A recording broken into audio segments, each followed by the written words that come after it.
पुरानी यादें हमारे जहन में बेहद लंबे समय तक रहती हैं। कुछ ऐसी ही यादें हमारे साथ रेडियो के साथ भी जुड़ी हुई हैं। रेडियो कभी हमारे पास मनोरंजन का एकमात्र साधन हुआ करता था, लेकिन समय के साथ और तकनीक के बढ़ते प्रसार ने सूचना के इस हथियार को जैसे आउटडेटेड कर दिया है। लेकिन रेडियो का इतिहास बेहद बेहतरीन और रोचक रहा है, जिसे भूल पाना आसान नहीं है। जिस समय दुनिया में रेडियो आया उस समय सूचना और मनोरंजन के कोई खास साधन नहीं थे। ऐसे में रेडियो ने एक क्रांति पैदा की और देखते ही देखते इसने दुनिया भर में अपने पांव पसार दिए। भारत में तो रेडियो का इतिहास और भी भरपूर है। रेडियो जनसंचार का महत्वपूर्ण यंत्र है और राष्ट्र के विकास में इसकी महत्वपूर्ण भूमिका रही है।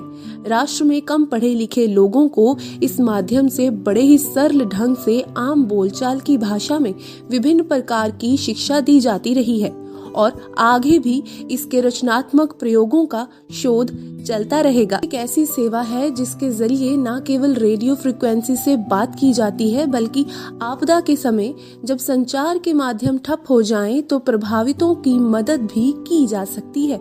रेडियो के इसी शानदार इतिहास को याद करने और दुनिया में रेडियो के खोते स्वाभिमान को दोबारा जगाने के लिए यूनेस्को ने साल 2011 में प्रत्येक वर्ष 13 फरवरी को विश्व रेडियो दिवस मनाने का निर्णय लिया था। यूनेस्को का भी मानना है कि रेडियो ही ऐसा जन माध्यम है जिसके द्वारा संदेश असंख्य लोगों को पहुंचाया जाता है, विशेष करके समाज के कमजोर तबके के लोगों तक।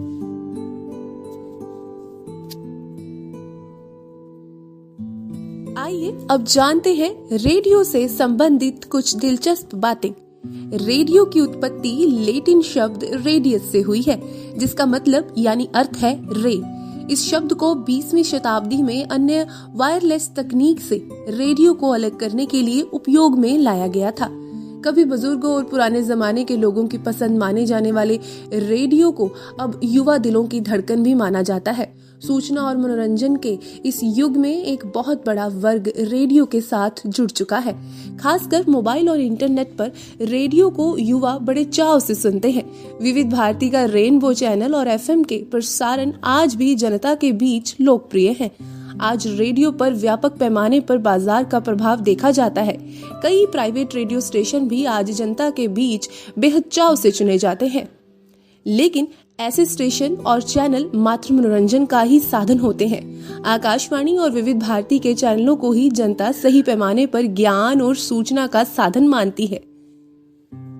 दुनिया में रेडियो प्रसारण का इतिहास काफी पुराना नहीं है। कनाडा के वैज्ञानिक रेगिनॉल्ड फेंसडेंग ने 24 दिसंबर 1906 को रेडियो प्रसारण की शुरुआत की थी।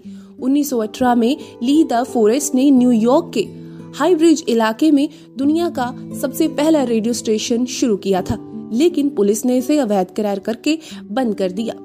अगर भारत की बात करें तो वर्ष 1936 में भारत में सरकारी इंपीरियल रेडियो ऑफ इंडिया की शुरुआत हुई, जो आजादी के बाद ऑल इंडिया रेडियो या आकाशवाणी बन गया। आज आकाशवाणी के 231 केंद्र और 373 ट्रांसमीटर हैं। इसके साथ ही इसकी पहुंच 99% लोगों तक है। भारत जैसे बहुसंस्कृत बहुभाषी देश में आकाशवाणी से कई भाषाओं में इसकी घरेलू सेवा में प्रसारण होता है। रेडियो के विस्तार में भारतीय वैज्ञानिक डॉक्टर जगदीश चंद्र बसु का योगदान भी अहम रहा है। आज भारत में रेडियो ने अपनी पहुंच बढ़ाई है और यह बेहद शानदार स्तर पर है। जहां एक तरफ सरकारी रेडियो स्टेशनों द्वारा जनता तक ज्ञान का भंडार पहुंचाया जाता है, वहीं प्राइवेट रेडियो स्टेशन भी भारत में मनोरंजन को एक अन्य स्तर पर ले जा रहे हैं।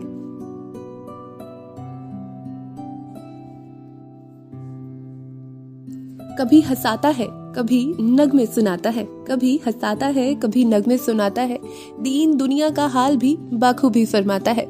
रेडियो दोस्त की तरह हमेशा मेरा साथ निभाता है। Happy world radio day.